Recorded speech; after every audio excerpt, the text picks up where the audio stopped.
Hey guys, and welcome back to another edition of Straight to the Point, a video podcast for Recovery Point. And I'm telling you, talking about some stories. I've had a chance to hang out with these guys the last 2 or 3 weeks, and we're doing something a little bit different today. We usually do maybe 2 at a time, 2 of the residents at a time, but today I just thought it would be a fun time and a touching time to have all 3 of these guys come in and share their story somewhat with you. And we got 3 great people, all trying to do better in life, trying to kick that thing called addiction, and 3 different stories here, but one goal, and that is to recover from that horrific disease called addiction.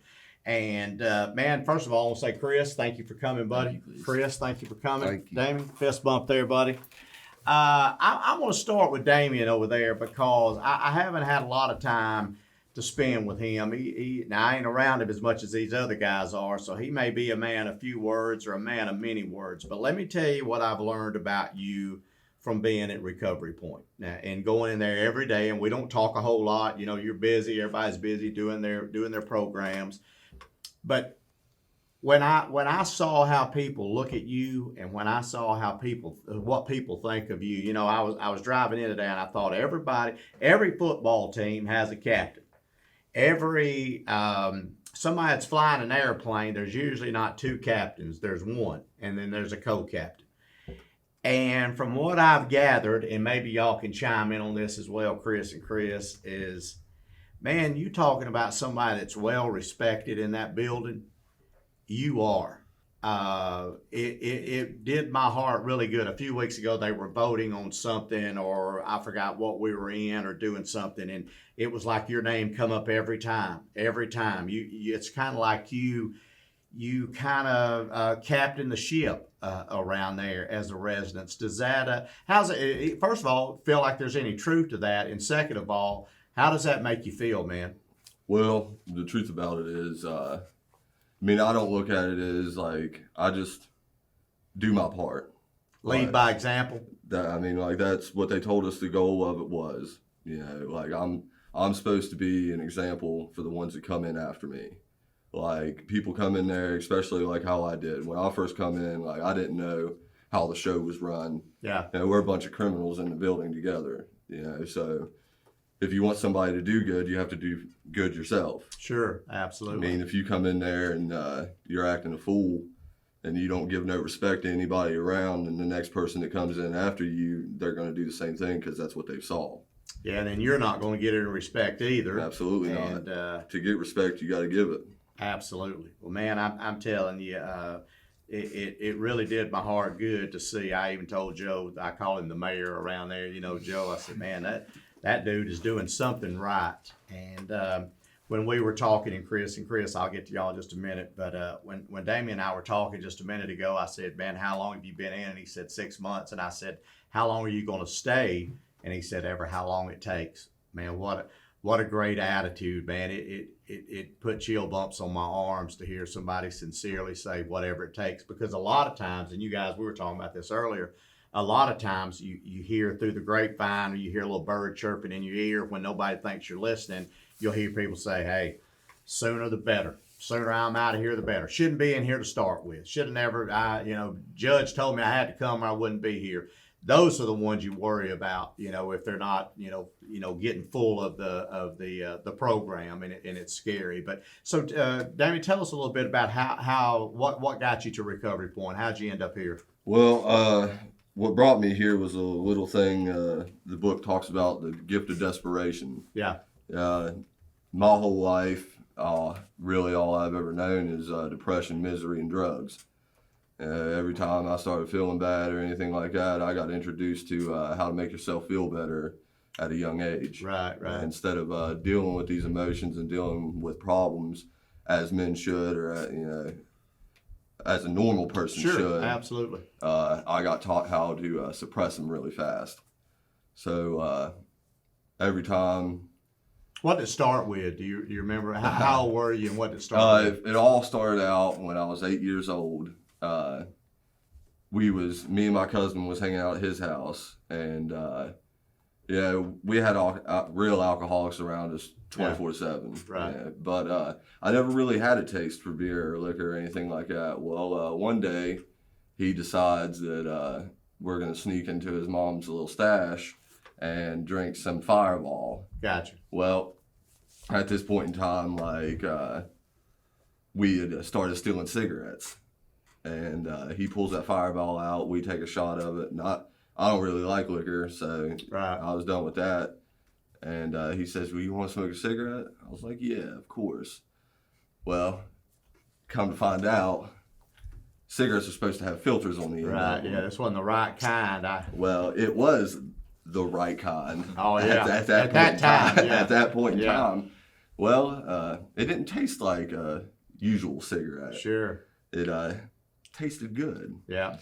And it smelled real, real good. Yeah. And the effects it had was even better. Even better. Yeah. You know, video games was good. Crappy music was even better. And I couldn't stop laughing. Right. Well, it wasn't such a good time when his mom come home and found out that somebody had gotten her freezer and stole her medicine, as to put it. Right. And that started off as that's what really let me know that sneaky and dishonest can work in your benefit. Right. If you know what you're doing. Yeah. So, of course, we had nothing to do with it. So we put it all off on his dad. Well, every day after school, right back to that freezer. Yeah. Every day. Did you know then that's when, Oh, yeah. of course, probably that young, you probably the last thing you was thinking was addiction, but you knew that had to come back for more anyway. Absolutely. Right? See, Yeah. I suffer from, people call it alcoholism, but the one thing that I know it truly to be is the disease of more. Sure. Because absolutely. once you indulge, you're always going back for more and more and more and Yeah. more. There's never enough either. Never enough. Never enough. How did that particular incident?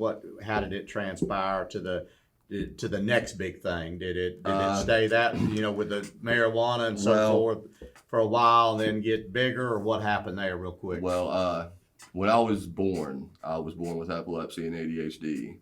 So I had Adderall, Lamictal, Depakote, and all that stuff at my disposal at any point in time. I just never knew of them to be able to be used like that. I always just took them as I was supposed to.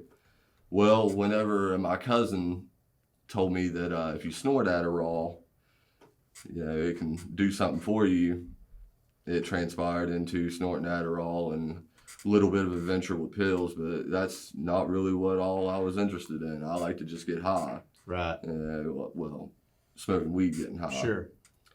But after a few years, I got introduced to meth, and for me, that's where it was at. Yeah. Everybody talks about I have arrived moment. Well, I got truly introduced to who I thought I was the first time I ever did meth, and I destroyed myself with that. Yeah. Absolutely destroyed myself, my life, everybody that was around me in it, and thought I was doing good.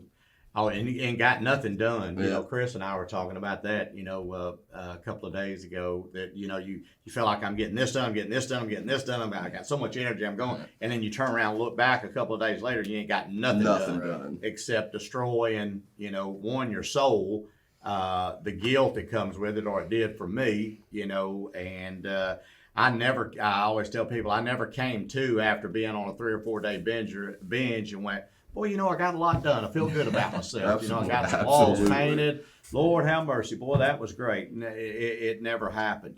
Yeah. Did it go any further than the meth, or was that the drug of choice? Or that was my drug of choice, but I got on these binges where I'd be awake for so long that I don't know if the ADHD or whatever, epilepsy, did something to my brain with the meth, but I'd get to this point where I could not go to sleep, even if I'd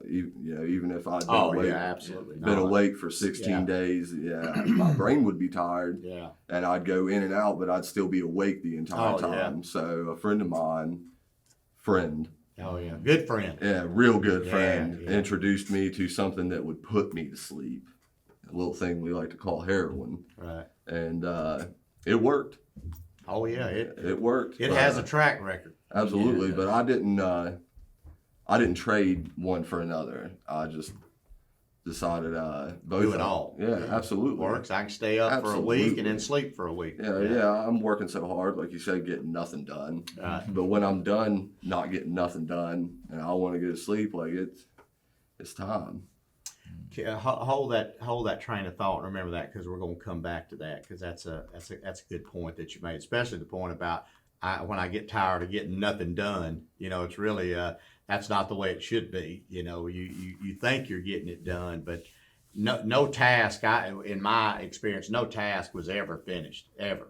I mean, I could sit out and say, "Oh, I'm gonna stain that coffee table," and what would take me an hour to stain this table right here sober would turn into maybe 2 days of working on this dead blame table right here. Yeah. And then you'd maybe have this much done. This fella right here, I never got to spend much time with him until we do a little thing on Wednesday sometime where I go up and do some hair cutting and hang out. It's so much more for me than just hair cutting. It's getting to spend time with the guys, and they're in their environment, and they're more apt to share their stories with you, and we all have a story. This is one of the most unbelievable stories, and everybody knows I'm a music guy. I've been around music my whole life. Music has been my life for so long, and I don't I don't know that I've ever met anyone who wanted to be a orchestra conductor. I don't know of anyone that ever even got close to becoming an orchestra conductor until I met this guy. And I told some of the guys at Recovery Point the other day, man, one of the most compelling stories that I've ever heard, and I think you would really do someone out there a great service if you'd share some of your story with them, Sure, Chris, yeah, if you don't no problem mind. with that. Thank Yeah, you. absolutely. Well, I can start where I went to music school originally just to be a band director. I wanted to be a high school band director. I was like very competitive with it in high school, and I had like a knack for like a little bit of teaching it, and I enjoyed it, like seeing the aha moment in somebody's head. Sure. And before that, when I was younger, like my family in the culture, my family's from Trinidad. My dad is from Canada, but he left when I was young. But in our culture, like drinking is pretty normal. So I grew up drinking, but nothing too out of hand, nothing very out of control. Right.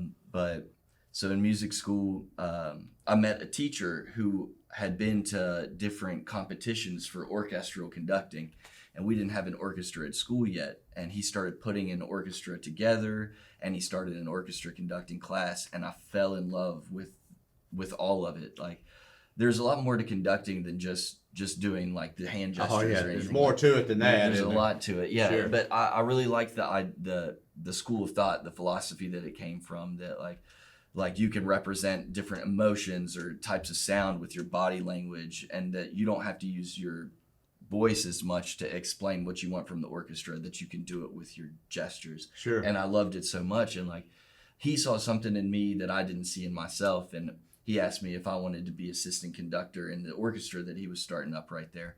And so I chose to do that. And I felt so behind because I spent so much time practicing the saxophone in order to get through school. That was how we would graduate in order Sure. to be in music education. But so I started like going full focus on this, and I felt behind. So I started taking Adderall. That's what And- you were telling me, that you couldn't catch up, so you needed something to help you catch up, and then Yeah. that's when the Adderall came into play. Right. So the Adderall really did help me focus for a little while. Like I was able to stay up a couple nights, and I was able to really study this music where other people had been studying before me, and like I kind of felt like I overpassed a lot of them with the extra time I was getting. And then I had a buddy, a friend, a real good friend, who's like, well, if you like Adderall, then try this. And he put meth in front of me. And There's that friend quotation. We yeah. all got that friend, don't we? the first time I really did meth, I did a hot rail of it. What does that mean? I don't even know what that is. You can go ahead and explain it if you want. Well, a hot rail is you go and get this glass tube. Most people know them as a bubble or whatever, Yeah. but it doesn't have a bubble on the end of it. You take your little handy dandy torch, heat up one end of it, and go to town. And you snort it, but it smokes up at the same time. So you're like smoking it at the same time. It's fun, a brain, isn't it? it's a brain blast. Yeah. Well, I ended up doing that right before my first concert that I got to conduct in. And so like then like I associated that with conducting and studying and stuff. So for a long time, I would just do a bunch of meth and then practice, or I would go to rehearsal. If I didn't have meth, I would get drunk before I would go and like just do this. And like I had kept it a secret for a really long time because the people in our orchestra and around, they really weren't too involved with drugs or anything like that. Well, at least I felt like I was doing a good job. Right. Until I started getting really little and getting argumentative with people in the orchestra. Short fused. Yeah, short fused. Yeah. So I applied to this international conducting competition, and it's in Atlanta, Georgia. It's for only 8 people around the world are accepted to it. And I was lucky enough to get accepted to it by sending a video of some of the concerts that we had done in the past. And I got down there, and this is when I was at like my most full use. Full blown. And I had taken some with me, and I ended up like finding somebody there to sell me some just to get through the competition. And I was lucky enough to win the competition as well. So I come back to West Virginia, and we end up going to New York City and I got to conduct at Carnegie Hall. And eventually like I was like, well, I had one foot in like my passion for music and one foot in my passion for methamphetamines. And they were just not getting along because eventually the meth was taking over the music. I was going to say, this one over here wins about 99.9% of the time. Yeah, and slowly I just lost my passion for the music. I wasn't doing meth to get better at music anymore. I was just doing meth because it had taken me. And like slowly it would take I find myself to be a compassionate person. I love people. And all of a sudden I just want to be alone. Like with the windows closed. I don't want to talk to anybody. I just want to get high and like play on my phone for hours and just like in like a tight like get all I get it. It was awful. And so one day I kind of like came clean to my mentor, who's just an incredible person, because his brother went through something similar. So he took me to the hospital. I started getting right, and then they offered for me to come to Recovery Point. This was in 2019. And so I ended up leaving Recovery Point then, and I left because I had a friend who was like, that, man, we'll just go get high. And also orchestra season was starting up again. So I wanted to go conduct. And then I went right back to the same thing. And when they say that your misery is fully refundable at any time, they're absolutely correct. Because I thought, okay, this time I can do dope like a gentleman. I can handle it now. Yeah, I got this. It did not happen like that. It came back worse. And ended up being like so messed up at school, somebody noticed and they banned me from going to school, and I lost that opportunity to conduct there anymore. And so eventually I found my way back here, and here we are. And what was that the breaking point there when you finally said, enough's enough, I need help, Absolutely. Can't do it on my own. Yeah, I always say addiction is anything, that you don't want to do anymore, that you keep doing. I don't care if it's meth, if it's cocaine, if it's pills, if it's eating, if it's sex, if it's gambling, it's still an addiction. And when you can't stop it, and that's when it gets bad. When you can't stop it, you don't want to stop it, you don't feel like it's an addiction. But man, when you continue to do it, and probably the 4 of us sitting here, I may be wrong, I don't think that once it became that full-blown addiction, I ever continue to do it and not say to myself, God, I don't want to do this anymore. Absolutely. God, I'm sick of doing this again. I ain't never doing this again. Hey, where you at? Yeah. Hey, where you at? Hey, look, I'm over here on I-440. I'll pull off the exit. Mm-hmm. You drop by, pretend like I'm fixing a flat tire, put it in the trunk. I mean, it's just insanity. It's complete insanity. Addiction, that's why the suicide rate's so high with addiction within the organization of addiction, is because you just get sick of that. It's just until, and my slogan is, I'm doing some T-shirts that says addicted to helping the addicted till there's no more, one more time. And every one of us sitting here has said, I bet you 1,000 times, this is it for me. Last line. Last line. Yeah. Look, bring me that 8-ball over here, but don't take my calls no more. And then 3 days later, where you at? Why ain't you taking my calls? Why ain't you taking my calls? So Absolutely. I'm going to get to Chris real quick. Now, let me tell you a little bit about this cat. Had some time to spend with him upstairs. He's funnier than I am. I won't let him tell any jokes because they're horrible, and we're in a church, and I just won't let him do it. But man, what a wonderful human being! Got a great personality. And Chris, I'm gonna let you tell a little bit of your story before we wrap this thing up here shortly. All right, brother man. Thank you for letting me be here. First of all, it's a pleasure. You know, I mean, you want what you want to know about my story? Tell me a little bit about your childhood. Well, How'd your childhood? Where was you born? Where was you raised at? Preston County, Kingwood, West Virginia. Gotcha. It's this little town. It's a little hick town. You know, you got your rednecks to your hillbillies. You know, and my childhood, it was good. On my behalf, it was good, but it was like crazy at the same time. Yeah. You know, like for example, I went to my buddy's house and he had like a big meal and their parents was talking, and I'm like, man, these guys are weird as you know. Here, mom, you're throwing cheese out the window and I mean cussing each other, and but I love it. You know? Yeah. And it was doing good. I mean, I was ornery. I settled down a little bit. Looked like a zebra a couple times here and there, but You got that butt popped a few Yeah. times. They don't allow you to do that anymore. I think if they did, we all may be better off. But man, tell me how your addiction came about. You know, what started it, what led to it. You know, why, what, when, and where. well, brother man, I mean, I did everything under the sun except use the needle because my mom turned me off on that. All right, stop right there. Let me ask you a question. Why do you think you did everything under the sun?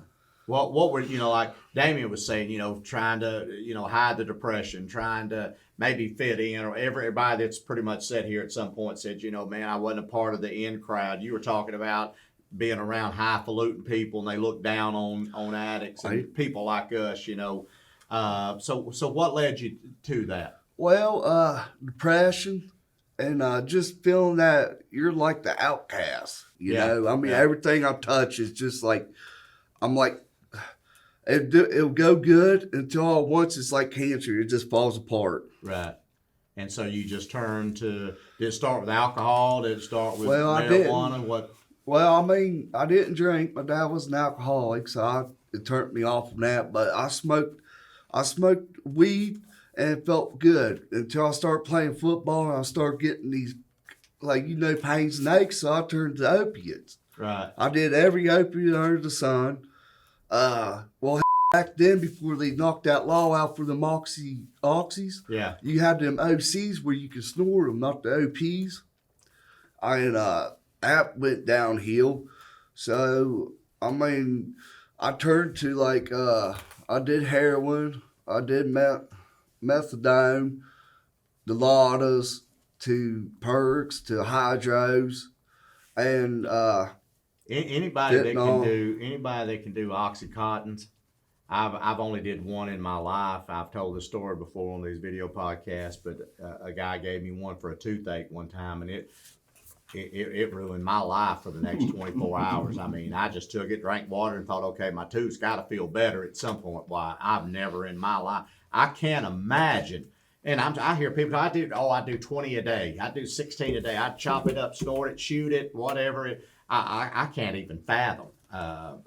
What kind of effect did that have? Did you ever come to after 4 or 5 days and go, you know what, I got a lot done too this week. I got a lot done when you really didn't get anything done. Oh, well, that's why I was on the speed. Yeah. Yeah, it's just, say you got like a little project you want to work on your bike, right? Yeah. And here you're trying to fix the rings in that baby, but all at once you ain't fixing nothing. You lost all your bolts.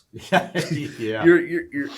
You're missing half of your stuff. Trying to fix a bicycle and you end up turning it into a 4-wheel drive truck. Yeah, you got this. You're trying to put two bikes together. And let me tell y'all this. You see, by no means is any four of us making fun of that progress. But unless you're involved in that progress, you'll never understand what we're talking about. It's called insanity. That's what it is. It's not. We're not sitting here glorifying methamphetamines or anything for that, and people know that anyway. But it is complete insanity, and a sober person will never know what that's like. They'll fix the bicycle. Right. They'll fix the bicycle. We'll tear it apart, put it back together, fix it, tear it back, and still not have the wheels put on it, and then try to ride it. Yeah. You know, that's the insanity. problem. What? Let me ask you, Chris. When was your rock bottom? When did you finally go, you know what, dang it, I'm a good person, and you are a good person. We're all good people. But when did you go, I can't, I no more, one more time? When I hit rock bottom, it was an eye opener. That's when the fog started lifting off from your mind, when you're starting to really think, and you're like, man, that's when I went to jail, and I stayed there for about a year and a half. My baby mama, me and her was arguing. Yeah. I wasn't going to do that in front of my little boy, you know. Yeah. Because that how I did it ain't worth it, you know what I mean? Right. So after they left, I got into it real hard, and just at the end of it, like around almost 2020, I went to jail. And while I was in jail, you have nothing but time to think about how you hit your rock bottom. Yeah. How did you go past your threshold to not hitting bottom? You're just, you're falling, you know, and it sucks. It's hard on you, you know. Oh yeah, mentally it's super hard on you. Yes. By the time you're in jail, you would imagine that your body's pretty much although tired as it's been in the past, it's probably not near as tired as the mind is at that point. For sure. When you get alone, it gets quiet. You know, you don't have the freedom that you have today. You're exactly right. And is that when you said, okay, when I do get out of here, and I am going to get out of here, I'm not going to do this again. No. I'm going to go fix what's broken, and therefore that's why you're at recovery point, right? Yes, sir. How long Yes, you been sir. here? About 4 weeks now. 4 weeks. You Yeah. got it? You all right? I love it. Yeah. I mean, I love it. This fine facility. It's awesome. Good people. Everybody got their own little, like, characters and stuff. I love it, man. You know, I mean, it's awesome. It's to the people on the outside, and maybe someday we'll be able to show you. And I'm trying to make sure that I word this correctly so I don't get in trouble. There are churches in the world, in America, that don't have as much love inside their four walls as what's on the inside of those four walls at Recovery Point. Now, I'm just, look, I ain't saying this so they pat me on the back. I'm privy to witness it firsthand. I see it. When I had a guy last week tell me, because I said, hey, I want to come over and spend the night with the guys one night, just hang out, you know, talk, you know, shoot the bull, tell you my stories, the fun stories. But I said, you know, right now there's no beds, but when there is a bed, and one of the guys said, I'll sleep in the floor and you can have my bed. See, that's minute. But that's big. One, I think it was big for him because it made him feel like he was doing something good. And man, don't it all make us feel good to do something good for somebody? Absolutely. To reach out. I've saw more grown men hug one another and say, I love you, than I guarantee I could call 10 of my buddies right now who've never fought addiction, don't know anything about addiction, and before I hang up say, hey, Damien, I love you. They're going to go, all right, holler.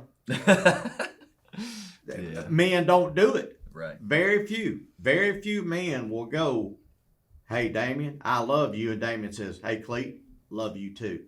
We should all do more of that.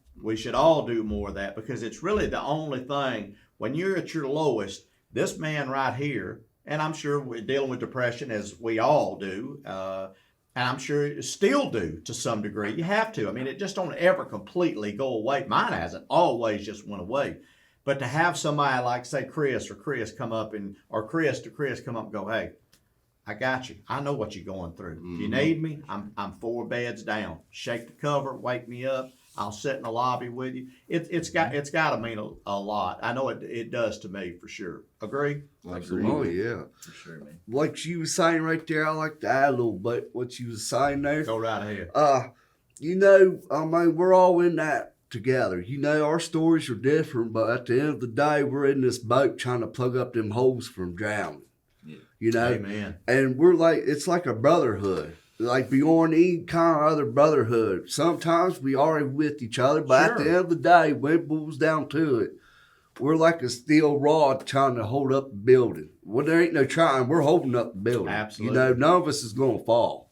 And, you know, hopefully it gives you the tools in closing, you know, that the stuff that y'all go through and the classes that you go through and the understandings that you learn while you're in there will allow you not only to be a pillar to hold up a building, but a pillar of society where you can, you know, you can walk with your head up and go, I am what I am. I did what I did, but now I do what I do.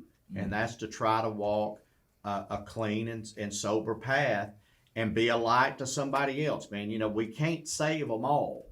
That's the sad part. You know, you can't save everybody. But man, do you know what the good Lord will say to you if you save one? When you do make it to heaven, He's going to look at you and go, Damien, I need to talk to you about a few things. But you know that time you went to Chris and said, I got you, brother. I'm here for you. I'm gonna get you to the others. That's when you get to move up in the theater. The theater in heaven is, you know, we all start. Front rows are reserved for mamas. All mamas get to go to the front row that are good mamas. We all start somewhere back here, and sometimes we inch our way up to a better seat, and then a lot of times we go back to the back. But all we can do is continue to work hard on our sobriety and walk the straight and narrow and depend on brotherhood to get you through. So like we said, 3 different stories here, but one goal. And you've heard all 3 of the goals, and that's to get better. No one's in a hurry to get out. I mean, you got a guy that, and I'm going to tell you something. You complete that program, and you will. I have no doubt. It's almost like I don't have the words to say to commend you to pursue that dream. Oh, I will. Pursue that passion, you know, because you will be doing yourself a disservice. Failure, who cares? We all fail. Failure happens. It's how you deal with the failure, you know. And when you don't get the job, you don't retort to, well, better get a bag of weed. Right. Lost that job. Let me dig my note, you know, dive into a sack full of dope here. No, you just go find another one. Yeah, that's what you do, and you build upon it. Same as you, buddy. You know, 4 weeks in, you got a ways to go. Guess what? You know, all you got? Time. Time to make brothers. That's it. Yeah. Time and learn and listen. You, my friend, man, if I started a company tomorrow, I know who would be my main guy. Definitely a leader. Yeah, a leader. They ain't enough of you. They ain't enough of you. You take that characteristic when you walk out them doors, you throw them shoulders back about 2 inches, tuck your shirt in, get you some new shoes, and you go bust it wide open, buddy, because you are a leader. And you know why I know that? Because these people like this, they know it. And that's why all 3 of you guys are going to do great things. And it's an honor and a privilege to be able to be a friend with you, of you, to you. And I hope that somebody out there listening and watching, all 3 of these stories will resonate with you. They touch my heart every time I hear them. So, man, thank y'all so much. Thank you, y'all are unbelievable. Thank you, brother. Proud of all 3 of you. Hey, y'all hang with us till next week. We'll do another Straight to the Point for Recovery Point, West Virginia. Y'all have a great day. If you're out there and get help somewhere, whether it's Recovery Point, don't be shy. Ask for help. Love y'all. You're all worth it. Have a good one. See you.